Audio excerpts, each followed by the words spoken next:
Alcy Infinity, welcome into the weeds. It's fantastic to have you on. We're in the hemp bar in Nimbin.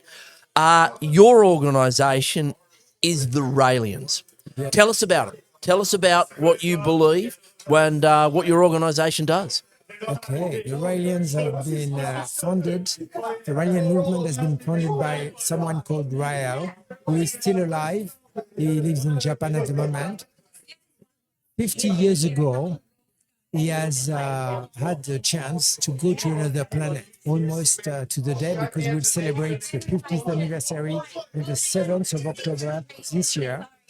And he went there 50 years ago, 1975. Yeah, on the 7th of October 1975. I'm just going to bring that a bit closer to you there. Nice and close. He went to another planet 50 years ago. He received a message from this extraterrestrials, because he met several, which is mind-blowing, fantastic, life-saving for us, but we have ignored this information. The media has distorted all the time the information. Every time there has been an interview, it has never been live like this. So the information has been distorted all the time. Recently, there was a documentary about Raël on Netflix, which is full of bullshit for us. We don't even hear his voice during the show. Is Raël still alive? Yes. But so Raël, he's Japanese. No, he's French like me. He's French.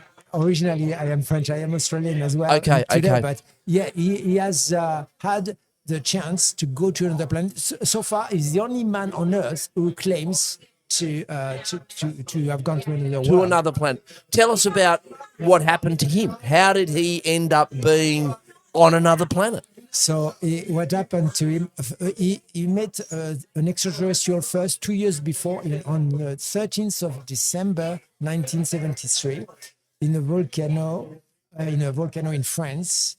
One morning he went there. He was telepathically guided to basically meet this extraterrestrial, who gave him, in short, an explanation of the origin of life on Earth. The extraterrestrial told him that the Bible explains about them, their creation. They have been mistaken for gods in the past, but they are actually the creators of life on Earth. 25,000 years ago, when they had the technology to do so, they went here and they created laboratories and they created life. Well, he explains, quoting some parts of the Bible, what happened and the true origins, the true extraterrestrial origins of life on Earth to Raël in 1973, where he met this extraterrestrial for 6 days, 1 hour a day, 6 consecutive days.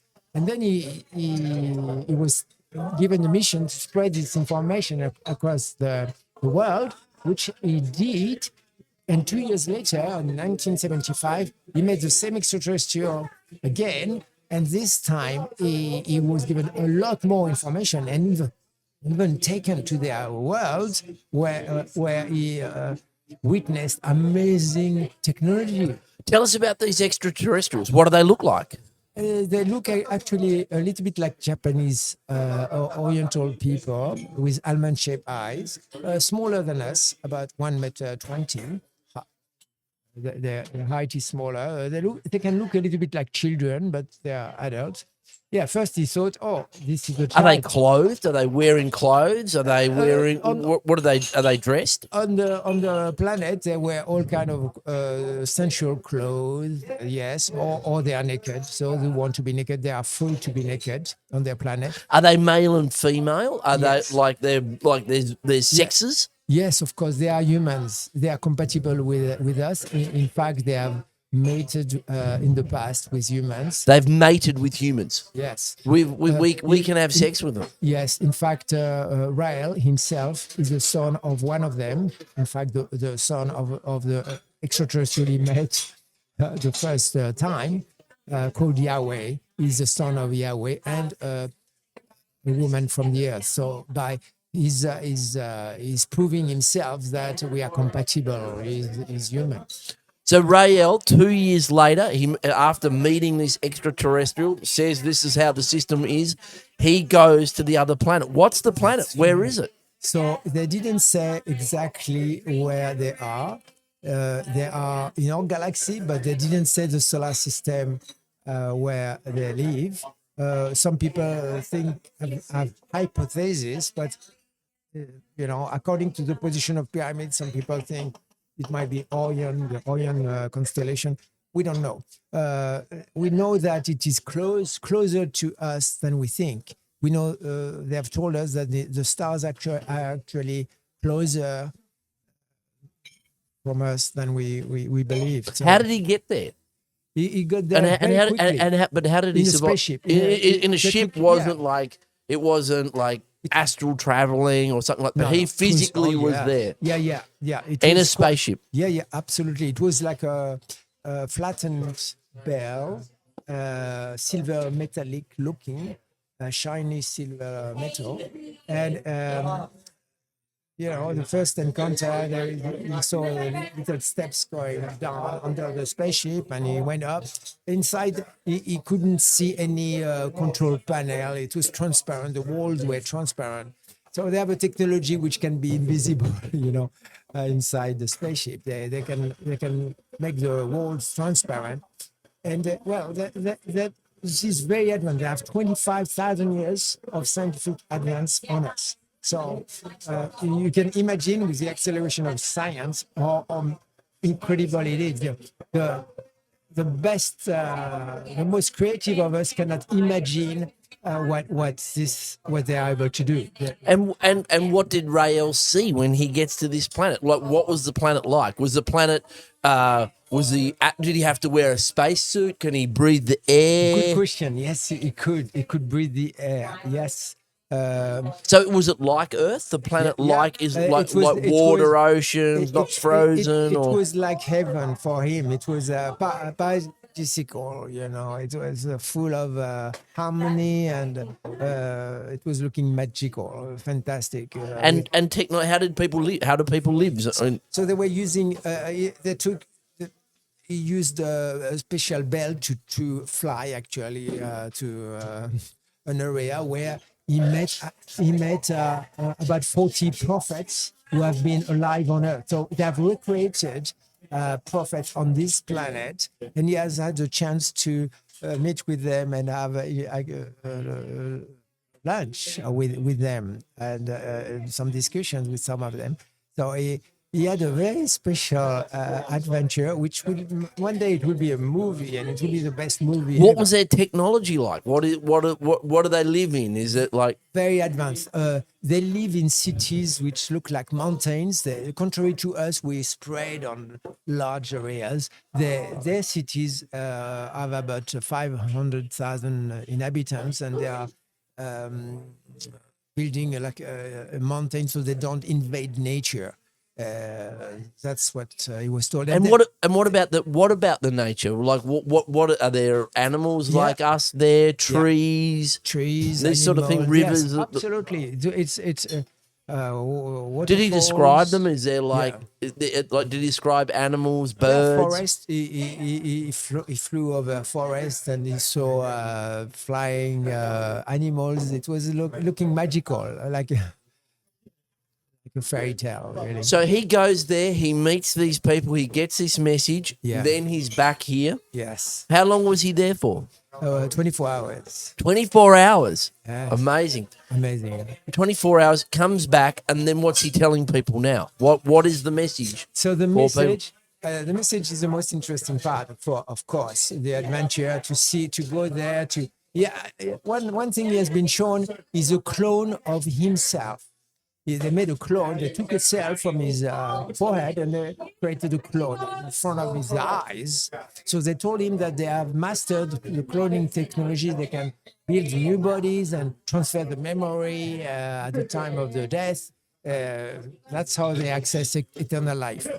Amazing. Yeah, it was an amazing. It was like the Fifth Element movie where you see a body being created. And this fellow's saying these things in 1975. He comes Yes. back and starts telling people straight away about this. About this and the message he has received, which is absolutely mind blowing, with keys to create a paradise on earth. But in the message, there are at least I think about 60 pages of advice which concern society, education. Well, tell us about some of them. So it's, for example, they give the advice: two parents, two children.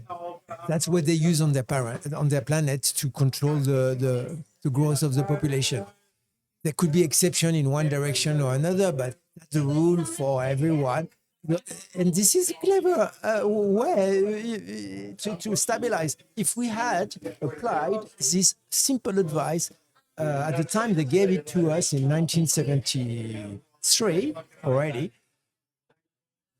we would have a stable level of the population. It will not be growing. It will be stable at 3 billion people today. I have done all the mathematical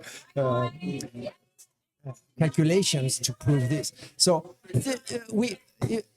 another advice they gave to him is the rule of do no harm it's much clearer that you should not kill of the past. They gave him the advice: you shouldn't harm anyone for any cause except self-defense. Okay, even to save humanity, which is a very strong advice. You know, people today they get away with murder, killing, sometimes doing genocide for protecting a group of people. This is insane for them and for those who understand this information. One individual has infinite value. Who is to know that this infinite value is more valuable than the rest of humanity? If we think like that, we respect life, and that's a very good advice. That I am passionate about that one, because it's a key to peace on earth. What other keys of knowledge did they impart? So what about how we live, like our buildings, our economy, these things? Okay. Our energy. Economy. They don't use money. They can use technology to service all their needs, and it's just an organization. Even today, we could get organized for sharing the abundance we can already produce, and we wouldn't need money to do the distribution. So what about energy? Energy, they use free energy. They have access free energy. What sort of energy is it? Is it solar, or is it something we don't understand? They use solar in a much better way than we do. That's one sources of their energy. But they use also an atomic energy in a cycle, a closed cycle, which is perpetual, which is very abundant. They say don't use fission, use fusion. Okay, and if we had listened to that advice as well, we would not have experienced Fukushima and Chernobyl and so many disasters. When you use nuclear fission, you break atoms. When you use nuclear fusion, you connect atoms. It's much safer. It makes more sense, and that's what they use. Now, tell us about your organisation, the Raëlians. Like, is Mr. Raël still alive? Yes, he's still alive. So, where is he? He lives in Japan, in Okinawa today. That's right. He lives in Okinawa. That's right. And does he have any more communication with the extraterrestrials? Now and then he receives messages, telepathic messages. He shares them in teachings online. Have you been to Okinawa and met with him? I have met with him 100 times, at least 100 times in the past, in France and Australia, but not in Okinawa, no. Okay. And what are the Raëlians doing? Are they organising, educating? Like, what's your plan? So the Raëlians are propagating this information the best we can, like I am doing today, to make this information known. We are also meditating for peace. That's one of the information we have been given. When we meditate for peace, we can have a huge effect on the rest of the planet, of humanity, with good positive vibes, relaxing, calming, and we can have a huge effect to create peace on earth with simply meditating now and then every day for peace on earth.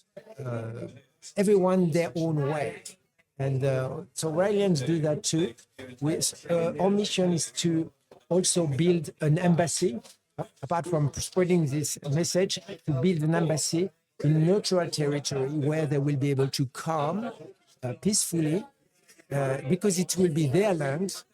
The embassy belongs to the other party. They will come whenever they want. It will be the way they can come and meet with us without creating a panic. So they know already the best way to interact with us. If they come today in the middle of Sydney, they will create a panic. Oh, the invaders are here. No, they don't want to create a shock. They want an official contact, and the Raëlians are preparing for this contact. So Raëlians have been laughed at for 50 years. Now it's the time to stop laughing and also get ready to meet with them, especially with the acceleration of science happening today. Raëlians have a critical role to play to wake up humanity with all the dangers and follow the good advice we have been given. How many Raëlians are there in the world? About 50,000 today.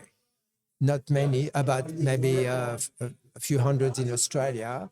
Do you have a conference? Do you get together or you just meet online? How do you work? In Australia, we meet mainly online at the moment.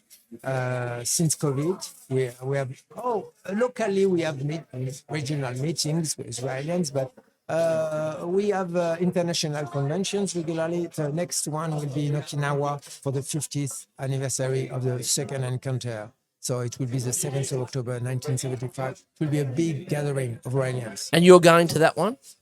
Probably. I will do my best to go there because it's a very special event. Well, look, it's a very special story. It's a very special event, I'm sure.